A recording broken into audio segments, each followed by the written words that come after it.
Good morning all of you. बेटा पिछली class में हमने रोले का प्रमेय और लाग्रांज मध्यमान प्रमेय के कथन पढ़े थे। एक छोटा सा एग्जाम्पल भी हमने हल किया था। आज अपन एग्जाम्पल नंबर 23 का सेकंड पार्ट ले रहे हैं, जिसमें एक फलन है एफ अक्ष बराबर ई की घात अक्ष इंटू साइन अक्ष, और जो अंतराल आपके पास है समृद्ध अंतराल -पाई प्लस पाई में रोले के प्रमेय का सत्यापन हमें करना है। तो इसका सत्यापन करने के लिए पहले अपन ये देखें कि एक ही घात अक्ष कैसा फलन है। एक चर घातांकी फलन है और एक चर घातांकी फलन संगत प्रांत के अंदर संतत और अवकलनीय होता है। ऐसे साइन अक्ष है वो संगत प्रांत के अंदर संतत और अवकलनीय है, और चूंकि दो संतत फलनों का गुणनफल एक संतत फलन होता है और इसी प्रकार से दो अवकलनीय फलनों का गुणनफल एक अवकलनीय फलन होता है। तो दिया गया फलन समृद्ध अंतराल -पाई प्लस पाई में संतत है और विपरीत अंतराल -पाई प्लस पाई में अवकलनीय है। तो चूंकि एक ही घात अक्ष चर घातांकी फलन जो संतत व अवकलनीय है, ऐसे साइन अक्ष से कैसे त्रिकोणमितीय फलन है जो संगत प्रांत में संतत और अवकलनीय, साइन अक्ष भी संतत और अवकलनीय है। दो संतत फलनों का गुणनफल भी एक संतत फलन होता है। इसलिए एफ अक्ष जो है वो समृद्ध अंतराल -पाई प्लस पाई में कैसा होगा, संतत होगा। ऐसे दो अवकलनीय फलनों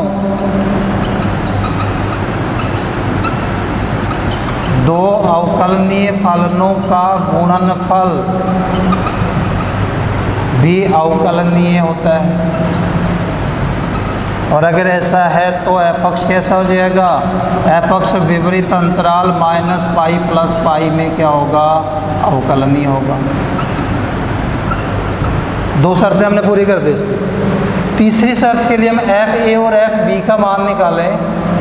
तो जब हम एफ ए की जगह -पाई एफ -पाई का मान निकाला, ए की घात -पाई इंटू साइन पाई, और चूंकि साइन पाई का जो मान होता है वो 0 होता है तो बराबर ये मान क्या आ जाएगा, 0 आ जाएगा।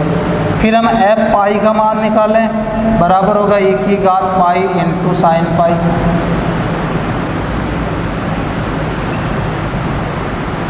और साइन पाई बराबर 0 है तो ये मान भी आपका क्या हो जाएगा, 0 हो जाएगा। तो एफ -पाई का मान और एफ पाई का मान समान है, मतलब तीसरी शर्त भी संतुष्ट हो गई। संतत भी हो गया, अवकलनीय भी हो गया, एफ ऑफ ए बराबर एफ ऑफ बी भी हो गया, तीनों शर्तें पूरी हो गई। तो हम दिए गए फलन का अवकलन करें। तो एफ डैश अक्ष ये दो फलनों का गुणनफल है, और दो फलनों के गुणनफल का अवकलन होता है प्रथम फलन इंटू द्वितीय का अवकलन प्लस द्वितीय फलन इंटू प्रथम का अवकलन। तो प्रथम फलन एक ही घात अक्ष, द्वितीय फलन साइन अक्ष का अवकलन करेंगे जो क्या हो जाएगा, कॉस अक्ष, प्लस द्वितीय फलन साइन अक्ष, प्रथम फलन एक ही घात अक्ष का अवकलन करेंगे जो क्या हो जाएगा, एक ही घात अक्ष। या एफ डैश अक्ष बराबर एक ही घात अक्ष कॉमन ले लें तो मान बचा कॉस अक्ष प्लस साइन अक्ष। अक्ष की जगह यदि हम सी रख दें तो ये किसका मान हो जाएगा, एफ डैश सी का।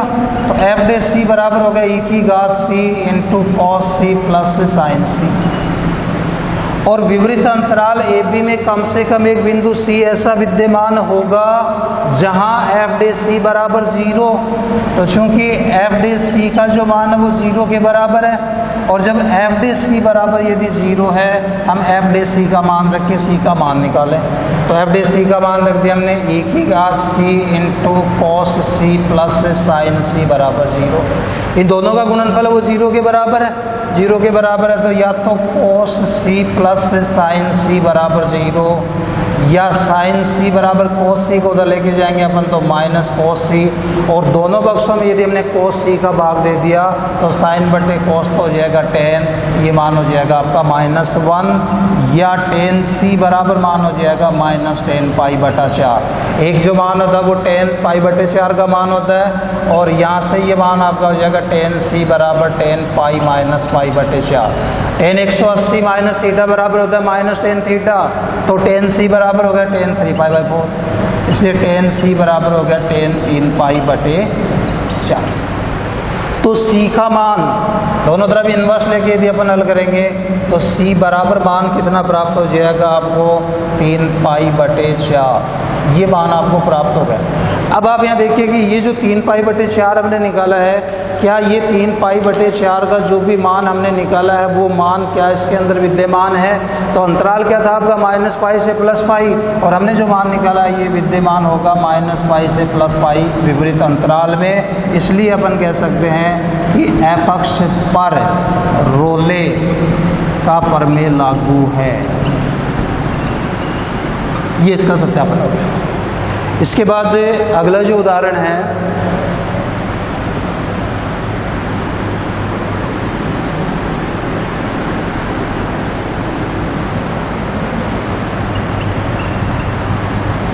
उसके अंदर कुछ फलन आपको दिए गए हैं कि निम्न फलनों के लिए रोले के प्रमेय की शर्तों और निष्कर्षों की जांच कीजिए। जैसे पहला पार्ट है एफ अक्ष बराबर 3 प्लस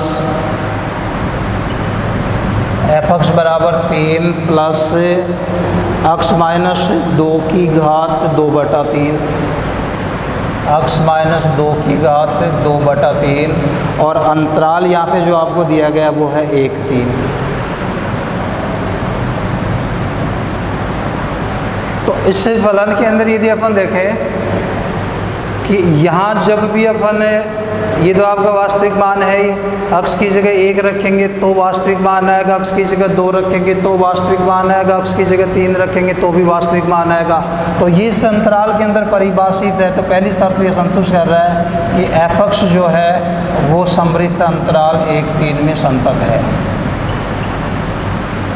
इसके बाद अवकलनीयता की जांच करने के लिए यदि हम इसका अवकलन करें तो एफ डेस अक्ष बराबर 3 का अवकलन एक अचर राशि 0 होगा। अक्ष की घात n के रूप में जब आप इसका अवकलन करेंगे तो n की जगह 2/3 इंटू अक्ष -2 की घात n-1 2/3 में 1 घटाएंगे तो बच जाएगा -1/3, या बराबर ये मान हो जाएगा 2/3 अक्ष -2 की घात 1/3। और यहाँ यदि विपरीत अंतराल देखें आप 1 3, इस विपरीत अंतराल में अक्ष बराबर 2 भी होगा, और अक्ष बराबर 2 जैसे ही हम इसके अंदर रखेंगे ये मान क्या हो जाएगा? अनंत हो जाएगा, एक वास्तविक मान नहीं है। तो अक्ष बराबर 2 पर ये अवकलनीय नहीं है, और यदि ये फलन अवकलनीय है तो ये विपरीत अंतराल 1 3 में अवकलनीय नहीं है। इसका मतलब ये दूसरी शर्त को संतुष्ट नहीं कर रहा, और दूसरी शर्त को संतुष्ट नहीं कर रहा तो हम आगे नहीं जाएंगे, और यही अपन कह देंगे कि दिए गए फलन पर रोले का प्रमेय लागू नहीं है। फिर इसका सेकंड पार्ट है साइन 1/अक्ष। बी पार्ट के अंदर दे रखा है एफ अक्ष बराबर साइन 1/अक्ष, और अक्ष बराबर 0 पे आपको जांच करनी है। तो चूंकि अक्ष बराबर 0 पर साइन 1/अक्ष है, कोस 1/अक्ष, इस प्रकार के जो भी फलन होते हैं वो संतत फलन नहीं होते हैं। तो ये फलन जब अक्ष बराबर 0 पर संतत फलन नहीं है, अगर ये अक्ष बराबर 0 पर संतत फलन नहीं है तो जो अंतराल अपन को दिया गया -1 + 1, कि यहाँ आपको ये अंतराल दिया गया -1 + 1, और इस अंतराल में अपन देख रहे हैं कि अक्ष बराबर 0 भी आएगा, और अक्ष बराबर 0 पर ये फलन संतत फलन नहीं होगा, और यदि ये संतत फलन नहीं है तो दिए गए इस फलन पर ये प्रमेय लागू नहीं होगा। इसके बाद अगला जो उदाहरण है 25 का उदाहरण,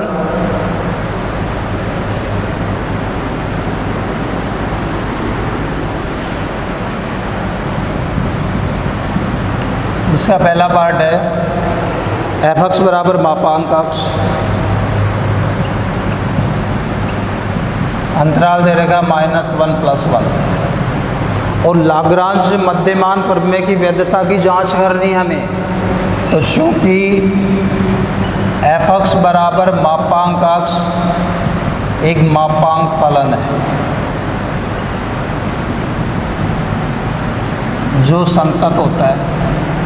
तो पहली शर्त को ये संतुष्ट कर रहा है कि एफ अक्ष जो है वो समृद्ध अंतराल -1 1 में संतत है। लेकिन एक मापांक फलन संतत फलन होता है परंतु अवकलनीय नहीं होता। तो दूसरी जो शर्त है इसकी वो क्या हो जाएगी कि एफ अक्ष है वो विवृत अंतराल -1 1 में अवकलनीय नहीं है। और जब दूसरी शर्त को संतुष्ट नहीं कर रहा है तो एफ अक्ष पर लाग्रांज मध्यमान प्रमेय लागू नहीं है। ये संतत तो था किंतु अवकलनीय नहीं था, और अवकलनीय नहीं था तो इस पर ये प्रमेय लागू नहीं होगा। फिर इसका सेकंड पार्ट है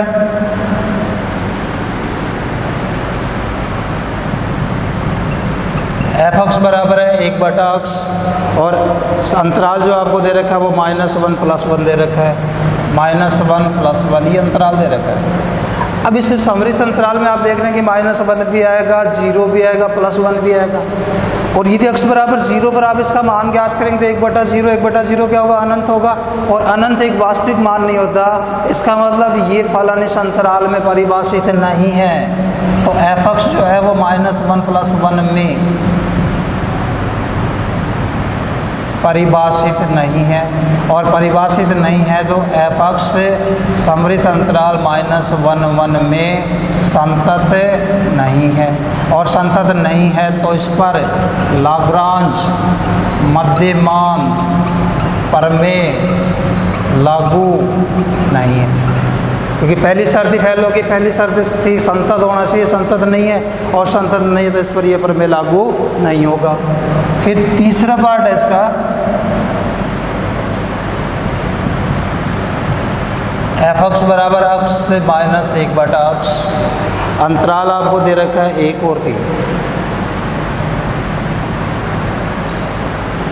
इस पर लाग्रांज मध्यमान प्रमेय की जांच अपन को करनी है। आप देखिए अक्ष की जगह 1 रखेंगे मान 0 आएगा, वास्तविक मान है।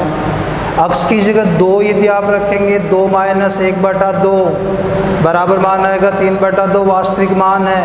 अगर 3 रखेंगे 3 - 1/3 मान आएगा 8/3 वास्तविक मान है। तो समृद्ध अंतराल के प्रत्येक बिंदु पर परिभाषित है, और इस समृद्ध अंतराल में अगर ये परिभाषित है तो ये संतत फलन है। तो चूंकि एफ अक्ष अंतराल 1 3 में परिभाषित है, और परिभाषित है इसलिए एफ अक्ष समृद्ध अंतराल 1 3 में संतत है। उसके बाद अपन करें इसका अवकलन। तो एफ डैश अक्ष बराबर अक्ष का अक्ष के सापेक्ष अवकलन 1/अक्ष का अवकलन होता है -1/अक्ष स्क्वायर, माइनस निशान पहले से तो +1/अक्ष स्क्वायर, या एफ डैश अक्ष बराबर ये मान हो जाएगा अक्ष स्क्वायर + 1/अक्ष स्क्वायर। अब यहाँ विपरीत अंतराल में देखो 1 और 3 में, तो 1 और 3 के मध्य मान कितना होगा? 2।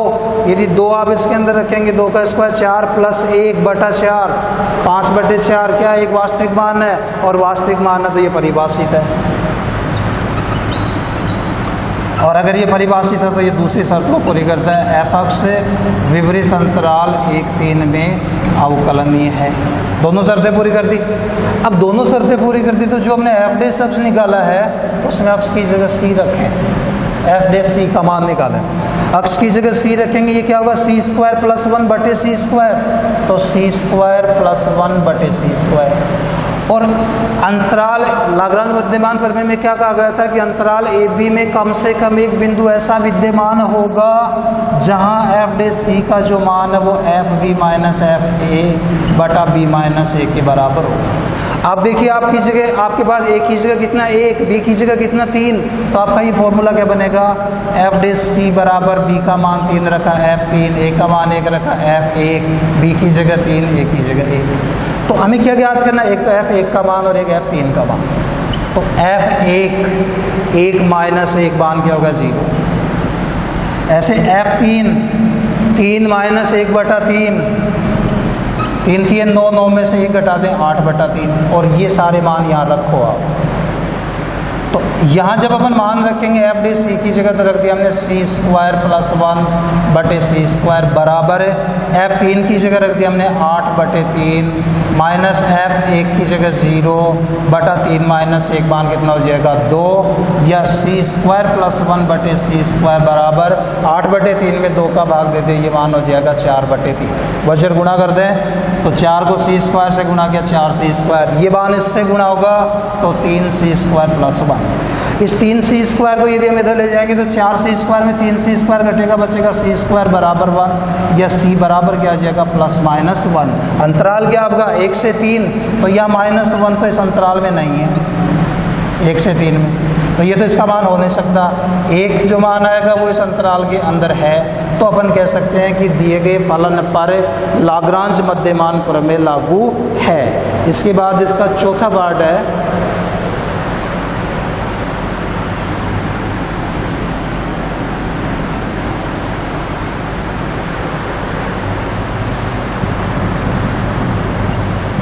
एफ एक्स बराबर है अक्स से माइनस 2 साइन अक्स, और जो अंतराल हमें दिया गया है वो अंतराल हमें दिया गया माइनस पाई से प्लस पाई।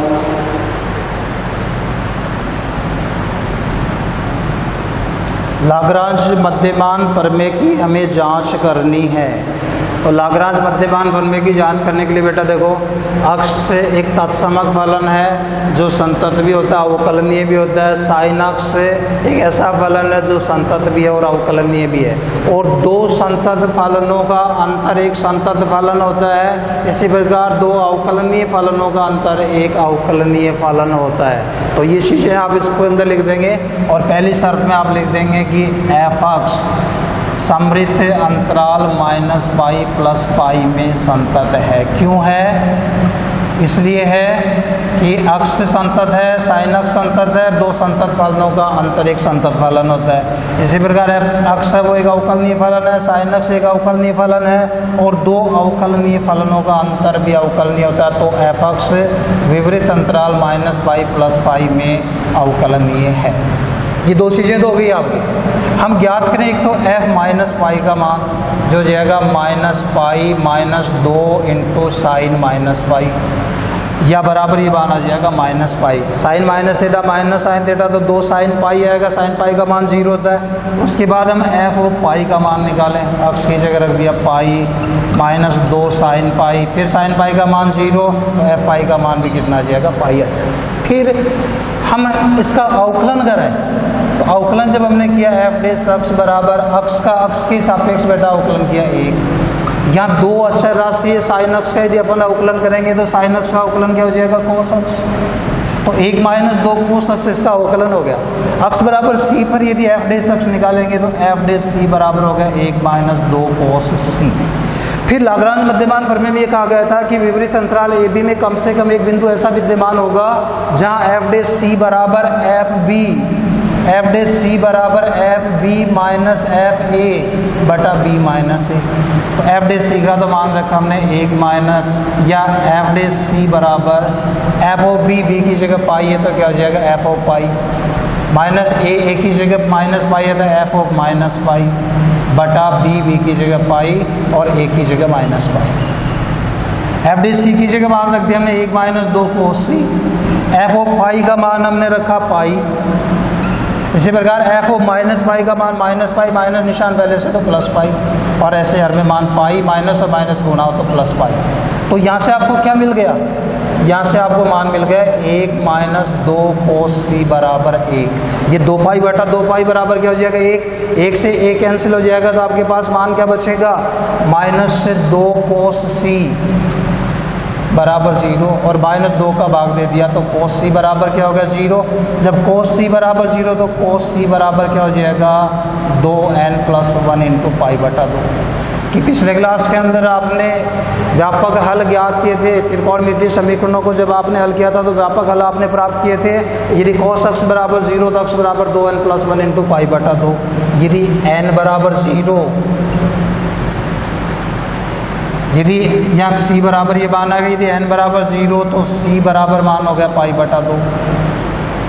और इसी प्रकार से यदि n बराबर 1, जब n बराबर 1 रखेंगे तो मान जाएगा c का 3π/2। ऐसे यदि हम n बराबर -1 रखें तो जब n बराबर -1 यदि हम रखेंगे तो ये मान हो जाएगा -2 + 1 -1, c का मान आ जाएगा -π/2। और n बराबर यदि हमने -2 रख दिया तो -4 + 1 -3π/2, तो c का मान -3π/2 भी आएगा। तो जो c के मान हमने प्राप्त किए हैं, जो c के मान हमने यहाँ प्राप्त किए हैं वो c के मान आ रहे हैं +-π/2 +-3π/2। अब देखो कि क्या इसके विपरीत अंतराल में विद्यमान है, तो -π/2 विद्यमान है, -3π/2 भी विद्यमान है, 3π/2 भी विद्यमान है और π/2 भी विद्यमान है। तो ये सारे इस अंतराल के अंदर विद्यमान है। तो ये जो भी मान हमने निकाले थे, इन मानों में से +3π/2 और -3π/2 इस अंतराल के अंदर विद्यमान नहीं है, कि एक तो ये मान इसके अंदर विद्यमान नहीं है, नॉट बिलोंग टू -π to +π। तो जो मान आपने निकाला है वो मान क्या हो जाएगा आपका c का मान आ जाएगा -π/2, जो कि विद्यमान है -π +π अंतराल में। तो अपन कह सकते हैं कि दिए गए फलन पर लाग्रांज मध्यमान प्रमेय लागू है।